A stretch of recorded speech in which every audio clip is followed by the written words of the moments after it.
In the northern kingdom of Valemore, the first frost of the year always brought fear along with it. The people believed that Omegas with strong scents could weaken even the bravest alphas during the coldest months. Because of this old belief, the council had a strict rule. Any unbonded Omega whose scent was judged too powerful had to be locked away in the Widow's Tower before the first snow fell. There they would stay, safe from the world and hidden from it, until the council chose an alpha of proper rank to claim them.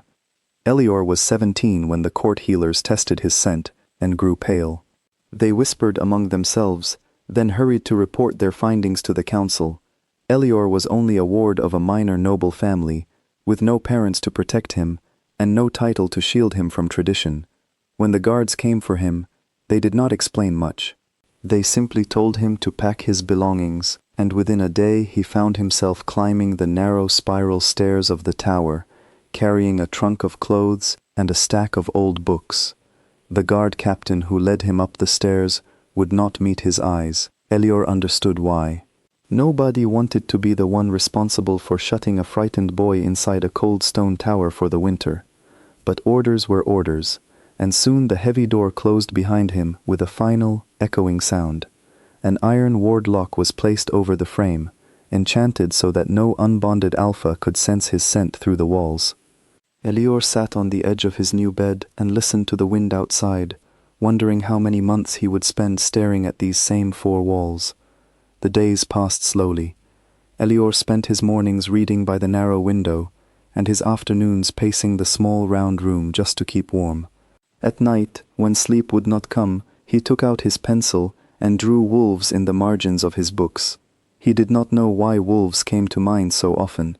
Perhaps it was because they were free to run through open fields, something he could no longer imagine for himself. What Elior did not know was that far to the south, in a stronghold ruled by a young and private king, someone remembered him very well. 2 winters earlier, Elior had traveled with his guardian to a border market to trade wool and grain. It was there that he had bumped into a tall stranger reaching for the same basket of apples. Their eyes had met only for a moment, but their scents had reacted so strongly that both of them stumbled back, dizzy and breathless. Attendants rushed in to separate them before the moment could grow any more intense. Elior never learned the stranger's name that day, only that he wore fine leather boots and carried himself like someone used to giving orders. That stranger was King Ashrin Dale. Ashrin had spent 2 years trying to convince himself that the encounter meant nothing. He was a king after all, and kings could not go chasing after scents like storybook heroes. He buried himself in his duties, in trade agreements and border disputes, hoping the memory would fade. It never did. Late at night, when the castle grew quiet, he would still remember the moment their scents had crossed, sharp and unforgettable, like nothing he had felt before or since. When word reached him that Valemore intended to lock away an Omega matching that same description, and that they planned to offer him to whichever alpha of rank could bring the most political advantage, something inside Ashrin refused to stay calm. He cancelled 2 meetings that week and sat alone in his study, staring at the fire until a decision formed in his mind. He would go north, not as a king, but as someone else entirely. Ashrin dressed himself as a traveling furrier, wrapping thick coats and pelts over a plain cart, and crossed the border into Valemore under a false name. He told no one but his most trusted advisor where he had gone. For several weeks, he wandered the capital, selling furs in the market square near the tower, listening carefully to every rumor about the Omega locked inside. It was through patience, not luck, that Ashrin found his way to Petra, the young night guard assigned to watch over the tower. Petra was only a few years older than Elior, and she had grown to resent the cruelty of the council's rule. She had spoken to Elior through the door more than once, offering him bits of comfort when no one else would. When the disguised furrier began asking gentle questions about the tower and the boy inside it, Petra saw something honest in his eyes, something that made her trust him more than she probably should have. Little by little, Ashrin learned everything he needed. He learned the guard rotations, the hours when the tower was least watched, and the fact that one window near the top had a latch that no longer closed properly. He also learned that Elior spent most nights awake, restless, drawing quiet pictures in the candlelight. One night, when the frost had thickened on every rooftop and the guards had changed shifts, Ashrin climbed the icy stone wall of the tower. It was not an easy climb. The wind pulled at his coat, and the stones were slick beneath his hands, but he did not stop. When he reached the loose window, he tapped gently on the glass. Elior startled awake, his heart pounding. For a moment, he thought he was imagining things, that loneliness had finally caught up with his mind. But then he heard a voice, low and familiar in a way he could not explain, saying his name through the glass.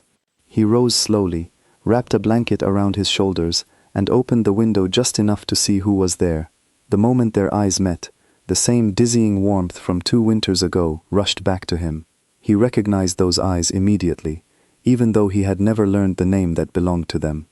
"You," Elior whispered, stepping back in shock. "Yes," Ashrin said quietly. "It's me." Elior hesitated only a moment before letting him climb inside. The tower was small, but for the first time in weeks, it did not feel quite so cold. They sat together near the window, speaking in hushed voices so no one below would hear.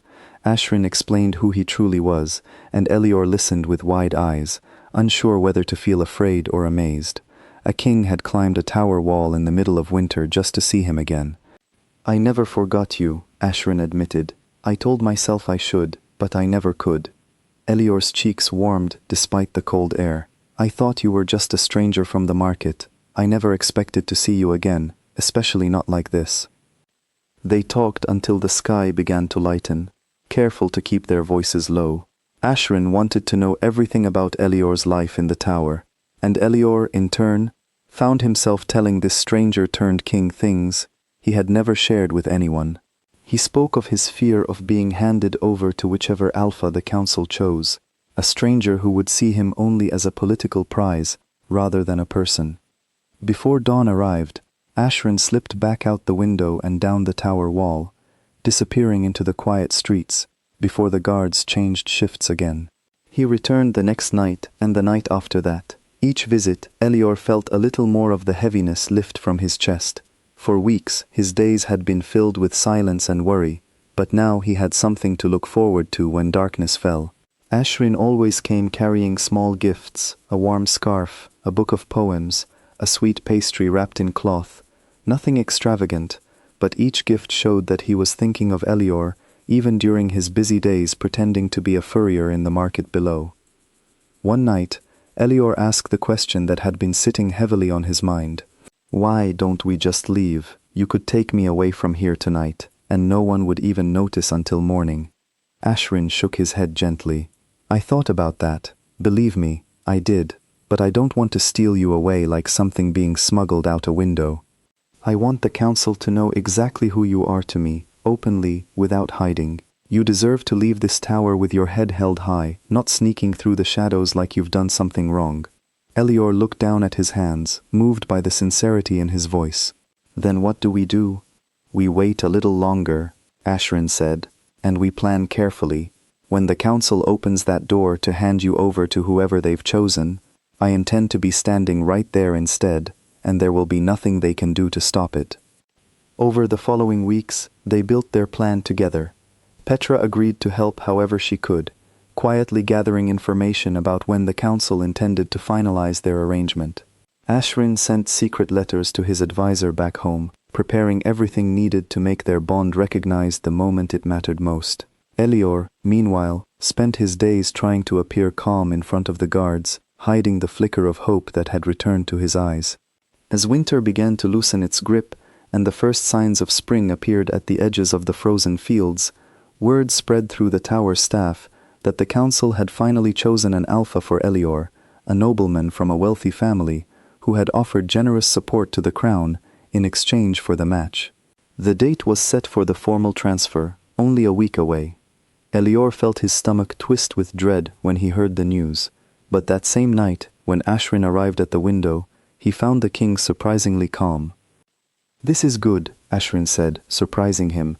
"Now we know exactly when they will open that door, and when they do, they will not find an empty room waiting for a stranger. They will find you already bonded, already spoken for, and there will be no auction left to hold."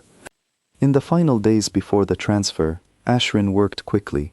he revealed his true identity to a small group of trusted witnesses within the capital, enough to ensure that no one could later claim the bond had been faked or hidden through trickery. Petra helped arrange for these witnesses to be present near the tower on the appointed day, ready to confirm what they saw. On the morning the council arrived to formally hand Elior over, they expected a quiet, obedient boy, waiting nervously behind the heavy door. Instead, when the iron ward lock was removed and the door creaked open, they found Elior standing tall beside a man they did not immediately recognize, dressed simply but carrying himself with unmistakable authority. The council members exchanged confused glances until one of the witnesses stepped forward and revealed the truth. The man standing beside Elior was King Ashrin Dale of the neighboring realm, and the mark upon Elior's neck showed clearly that a bond had already been formed between them, sealed weeks earlier, and now impossible to deny. The nobleman, who had been chosen as Elior's intended match, stood in stunned silence, his plans crumbling before his eyes. The council members whispered urgently among themselves, aware that going against a foreign king's claim now could risk serious conflict between the two kingdoms. After a long, tense silence, the head of the council finally stepped forward and, with visible reluctance, acknowledged the bond as legitimate. Elior could hardly believe it was truly happening. After months of silence and fear, of watching snow fall outside a window he could not open freely, he was finally walking out through the front gate of the tower in the light of day. Ashrin stayed close beside him, his hand resting gently on Elior's shoulder, guiding him forward with quiet pride. As they passed through the capital streets together, people paused to watch, whispering among themselves at the sight of a foreign king walking openly with the Omega, who had been hidden away all winter. For the first time since the healers had first tested his scent, Elior did not feel like something dangerous to be contained. He felt like someone worth choosing, worth waiting for, worth climbing an icy tower wall in the dead of night to reach. When they finally reached the edge of the city, where Ashrin's carriage waited to carry them both south toward his kingdom, Elior turned back one last time to look at the tower that had held him captive for so long. It looked smaller now, less frightening, just an old stone building against a pale spring sky. "Ready?" Ashrin asked softly. Elior smiled, taking his hand. "Yes, I'm ready." Together, they climbed into the carriage and left the tower behind, carrying with them the quiet promise of a life neither of them intended to hide again.